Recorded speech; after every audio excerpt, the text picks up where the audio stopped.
Hello viewers, আজকে যে কোয়েশ্চেনটি solve করে দেখাবো স্ক্রিনে দেখতে পাচ্ছেন। গ্যাসের গতীয় সমীকরণ হতে চার্লসের সূত্র প্রতিপাদন করো। কীভাবে গ্যাসের গতিতত্ত্বের সাহায্যে বা গ্যাসের গতীয় সমীকরণ P = 1/3 mn² ব্যবহার করে আমরা খুব সহজে চার্লসের সূত্র অর্থাৎ V is proportional T এই সম্পর্কটি প্রতিপাদন করতে পারি, অথবা V/T = K অর্থাৎ কনস্ট্যান্ট বা ধ্রুবক। এই বিষয়টি কীভাবে প্রমাণ করা যেতে পারে সেই বিষয়টি স্টেপ বাই স্টেপ দেখিয়ে দেবো।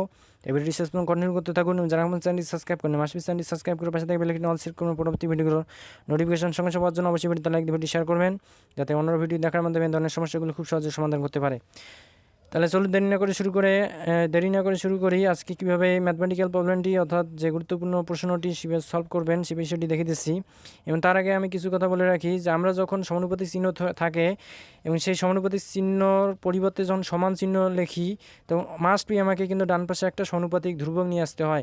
এবং তারপরে যে বিষয়টি আগে আরও জানতে হবে যে আমরা যখন সমান চিহ্নের পরিবর্তে সমানুপাতিক চিহ্ন লিখব, তখন অবশ্যই আমাকে সমানুপাতিক ধ্রুবকটি উঠিয়ে দিতে হয় অর্থাৎ বাদ দিয়ে দিতে হবে।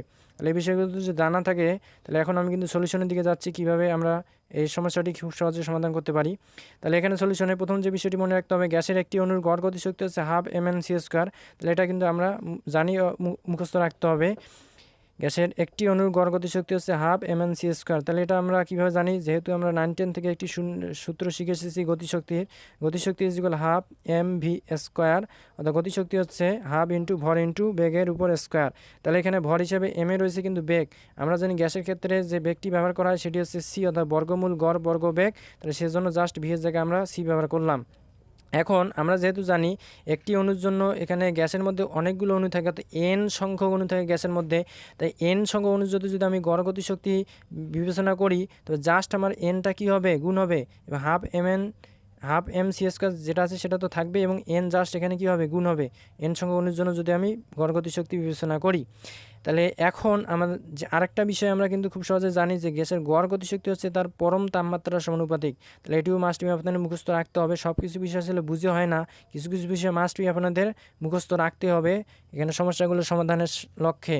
তাহলে এখন গ্যাসের গড় গতিশক্তি হচ্ছে পরম তাপমাত্রার সমানুপাতিক, এবং এই গড় গতিশক্তিকে আমরা একটু আগে প্রকাশ করেছি 1/2 mn² হিসাবে। তাহলে 1/2 mn² লিখে তারপরে প্রপোর্শনাল চিহ্ন ব্যবহার করব, এবং যেটি টি এর পরম তাপমাত্রার সমানুপাতিক হওয়ার কারণে এখানে এই পাশে টি লেখা হয়েছে, এবং এখানে কিন্তু একটু মিস্টেক হয়েছে, যে টাইপিং মিস্টেক, ইনফিনিটিভ চিহ্নটি দেওয়া হয়েছে, কিন্তু এখানে হবে প্রপোর্শনাল চিহ্ন। এভাবে আপনারা দিয়ে দেবেন। এখন তারপরে আমি যে কাজটি করতে পারি, একটু আগে আমি যেটা বলে দিয়েছি, ফার্স্ট অফ অল এটা যেরকম আছে সেরকমই থাকবে, এবং সমানুপাতিক চিহ্ন পরিবর্তে আমি সমান চিহ্ন যখন লিখেছি, তখন ডান পাশে অবশ্যই আমাকে একটা সমানুপাতিক ধ্রুবক লিখতে হবে, সেটি আমি কে লিখে দিয়েছি। এবং তারপরে এটা আমার অবশ্যই লাগবে পরবর্তীতে সমস্যাটি সমাধানের জন্য, তাই এটা আমি 1 নং সমীকরণ হিসেবে কিন্তু লিখে দিতে পারি, না দিলেও কোনো সমস্যা নেই। তারপরে এখন আমি গ্যাসের গতীয় সমীকরণ কাজে লাগিয়ে এই সমস্যাটি সমাধানের দিকে এগোবো। তাহলে এখন পিভি, আমরা গ্যাসের গতীয় সমীকরণ জানি, পিভি = 1/3 mn²। এখন কিন্তু আমি যে কাজটি করতে পারি, এখানে দেখতে পাচ্ছেন যে 1/2 mn² হয়েছে, তো হাফ নিয়ে আসা আমার একটা লক্ষ্য থাকবে।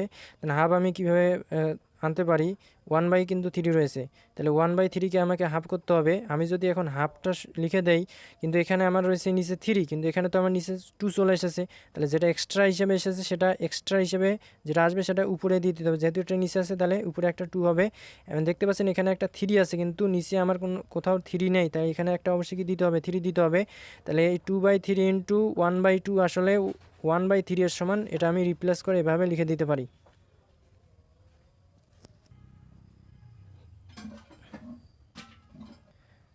এই হিসাবে আমি কিন্তু লিখতে পারি, যে কারণে যেখানে 2 কিন্তু আমি চাইলে খুব সহজে কাটা দিতে পারি, তাহলে কিন্তু আমি পূর্বের অবস্থায় অর্থাৎ 1/3 কিন্তু মানটি পেয়ে যেতে পারি। তো আগের অবস্থায় আমি কিন্তু ফিরে আসতে পারছি, অর্থাৎ মানে কিন্তু আমার কোনো পরিবর্তন হচ্ছে না। হাফ আমার আনার কিন্তু উদ্দেশ্য ছিল, কারণ এখানে আমি যেহেতু 1/2 mn² = KT পেয়েছি, তাহলে এটা আনার উদ্দেশ্যেই এখানে কিন্তু 1/3কে 2/3 × হাফ হিসেবে লেখা হয়েছে। এবং তারপরে জাস্ট আমি যে কাজটি করতে পারি, এখানে 1/2 যে mn² রয়েছে এর পরিবর্তে KT লিখে দিতে পারি, যেটি আমি বের করেছি। এবং তারপরে যে কাজটি করা যায় সেটি এখন দেখে দিচ্ছি। এখন যেহেতু আমাদের যে সম্পর্ক চার্লসের সূত্র V is proportional to T, অর্থাৎ ভি থাকে এখানে বাম পাশে, তাহলে এখানে কিন্তু এক্সট্রা হিসেবে আমার পিটা কিন্তু বাম পাশে রয়েছে, তাহলে এই পিটাকে আমি ডান পাশে নিয়ে যাব। তাহলে ডান পাশে যদি আমি নিয়ে যাই, এখানে দেখতে পাচ্ছেন যে পি কিন্তু এইদিকে গুণ অবস্থায় রয়েছে ভি এর সাথে। তাহলে পি যদি বাম থেকে ডানে যায় তবে অবশ্যই কী হবে, ভাগ হবে। তাহলে 2/3 যেরকম আছে সেরকমই লিখে দিয়েছি, এবং কেটি নিচে পি জাস্ট এই পাশে গিয়ে কী হলো, ভাগ হলো। তো গুণ অবস্থায় থাকার কারণে বাম থেকে ডানে যাওয়ার কারণে এটা ভাগ অবস্থায় লেখা হয়েছে। এবং তারপরে যে কাজটি আমি করতে পারি, এখানে যেহেতু টিটাকে আমি এখানে আলাদা হিসেবে লিখলাম, এবং তারপরে উপরে কে থেকে গেল, এবং পি যে নিচে রয়েছে সেটা যেরকম আছে সেরকমই থেকে গেল, 2/3 যেরকম আছে সেরকমই রেখে দিলাম।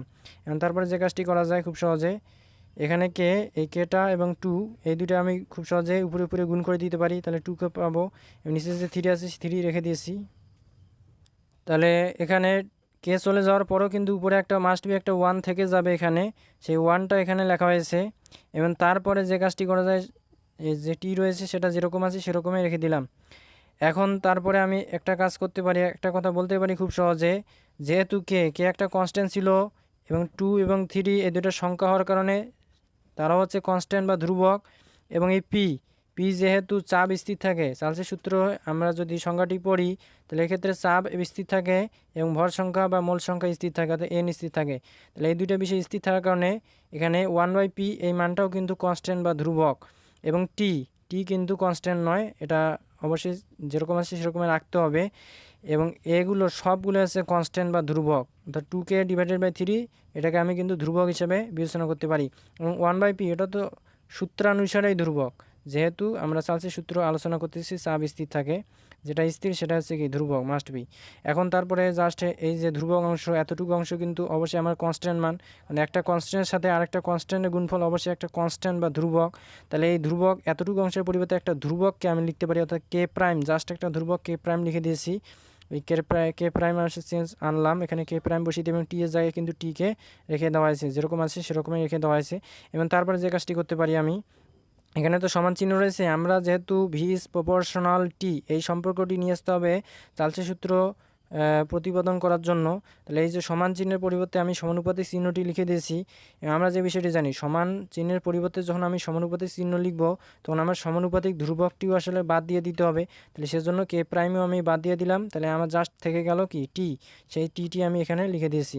এখন যেটা আমার উদ্দেশ্য ছিল চার্লসের সূত্র প্রতিপাদন, সেটা কিন্তু সর্বশেষে আমরা পেয়ে গেছি গ্যাসের গতীয় সমীকরণ কাজে লাগিয়ে, অর্থাৎ ভি ইজ প্রপোর্শনাল টি, অর্থাৎ আয়তন হচ্ছে তার পরম তাপমাত্রার সমানুপাতিক। যদি চাপ স্থির থাকে, ভর স্থির থাকে, অর্থাৎ নির্দিষ্ট ভরের জন্য বা নির্দিষ্ট মোল পরিমাণ গ্যাসের জন্য আমরা কিন্তু এই কথাটি বলতে পারি যে তার আয়তন হচ্ছে তাপমাত্রার সমানুপাতিক, যেটি আমার চার্লসের সূত্র এই গ্যাসের গতির সমীকরণ থেকে আমরা প্রতিপাদন করলাম খুব সহজে।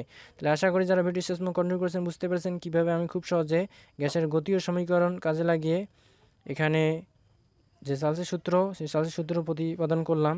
তাই ভিডিওটি শেষ পর্যন্ত কন্টিনিউ করলেন, অবশ্যই ভিডিওতে লাইক দিয়ে ভিডিও শেয়ার করবেন। যারা এখন চ্যানেলটি সাবস্ক্রাইব করেন মাস্ট চ্যানেলটি সাবস্ক্রাইব করে পাশে থাকা বেল আইকনে অল সিলেক্ট করবেন পরবর্তী ভিডিওগুলোর নোটিফিকেশন সঙ্গে সঙ্গে পাওয়ার জন্য।